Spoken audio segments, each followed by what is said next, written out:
एक पीपीटी लेकर आई थी, पूरा प्रस्तुत करना मुझे खुद भी दिखाई दे रहा है कि संभव नहीं हो पाएगा. It is based on reform and reinterpretation of Rajasthani folk religious practices by Swami Dayanand Saraswati in 19th century India. जब तक कि पीपीटी वहां से स्टार्ट होता है, मैं इसे पढ़ना शुरू करती हूँ. Folk culture, as we all know, it comprises of folk traditions, customs, languages, rituals, oral literature, music, festivals, social practices. In 19th century, this culture faced erosion. Why? Due to colonial dominance, missionary activities, and growing influence of Western modernity.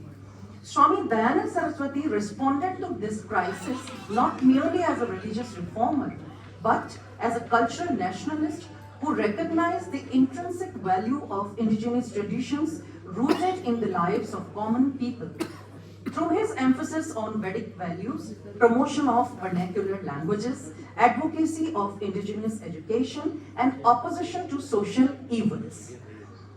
Folk culture, oral traditions, folk songs, rituals, community festivals, they were often dismissed as superstitions or relics of uncivilized past.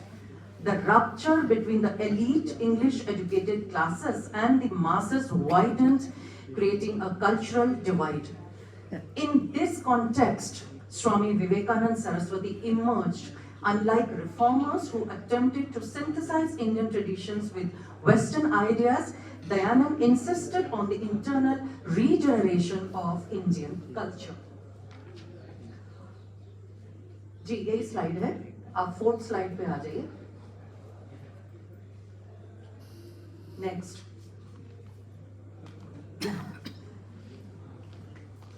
कर दीजिए. मैं short ही बोलूंगी. अब जो बहुत महत्वपूर्ण बातें हैं दयानंद सरस्वती ने कही, सबसे इंपॉर्टेंट दयानंद सरस्वती ने बात जो कही वो फोक कल्चर पर उनका एम्फेसिस रहा हमेशा वर्नैक्युलर लैंग्वेजेस, जिनको दबाने के लिए अंग्रेजों ने बहुत प्रयास किए, यहाँ तक कि एक्ट तक निकाल दिए गए कि वर्नैक्युलर लैंग्वेजेस के हम सब जानते हैं, सब इतिहासकार यहाँ बैठे हुए हैं कि उनको सप्रेस करने के लिए कितने प्रयास किए गए थे. उस समय स्वामी दयानंद ने बात की कि वर्नैक्युलर लैंग्वेजेस को हमें प्रमोट करना चाहिए. तो ये एक फोक कल्चर के संबंध में हम कह सकते हैं कि एक बहुत बड़ा और एक बहुत साहसिक कदम था. Folk songs, proverbs and oral narratives often found resonance in his speeches as he used familiar idioms and examples drawn from everyday life.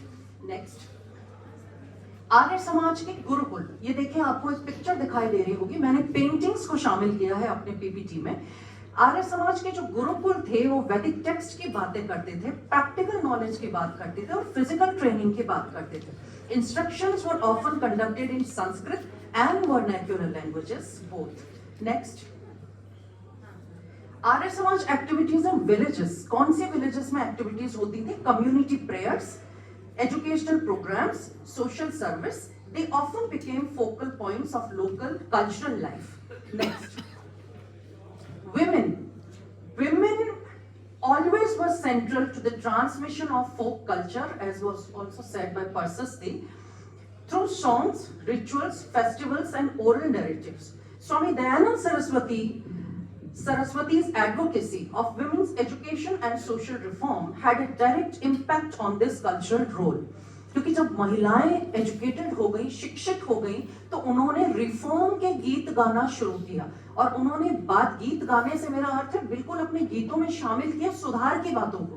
तो ये अपने आप में एक फोक कम्युनिटी से जुड़ी हुई बहुत बड़ी बात थी कि उस समय में जब हम पर्दे से जूझ रहे थे, उस समय में जब हम चाइल्ड मैरिज से जूझ रहे थे, उस समय में महिलाएं बाहर आ रही हैं और रिफॉर्म की बात कर रही हैं और वो लोक से जुड़ी हुई हैं. तो लोक को कैसे रिफॉर्म किया, लोक को कैसे रीजनरेट किया, एज इट